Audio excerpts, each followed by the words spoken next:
వాళ్ళకు మా ఆస్తులకు మాత్రం రక్షణ లేకుండా పోతోంది. దీనిపై అధికారులకు పోలీసులకు చెప్పినా ఫలితం లేకుండా పోతోంది అనేది ఈ ఆర్మీ జవాన్ యొక్క ఆవేదన. అందుకే ఇది అందరికీ తెలియాలి, సీఎం వరకు ఈ వీడియో చేరాలి అంటూ ఆయన సెల్ఫీ వీడియోను సోషల్ మీడియాలో పోస్ట్ చేశారు.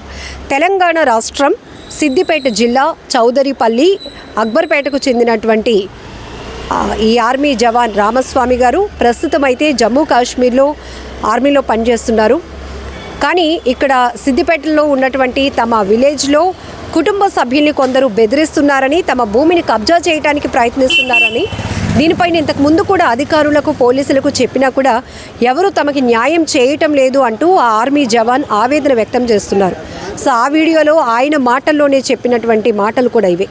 ఎందుకంటే ఇక్కడ మేము దేశ రక్షణ కోసం, మీ అందరి భద్రత కోసం పనిచేస్తుంటే మరి మా కుటుంబాల బాధ్యత, మా కుటుంబాల భద్రత, మా ఆస్తులు, మా భూములకు సంబంధించినటువంటి వాటిని రక్షించాల్సిన బాధ్యత అధికారులపై ఉంది. కానీ వారికి చెప్పినా పట్టించుకోవటం లేదు.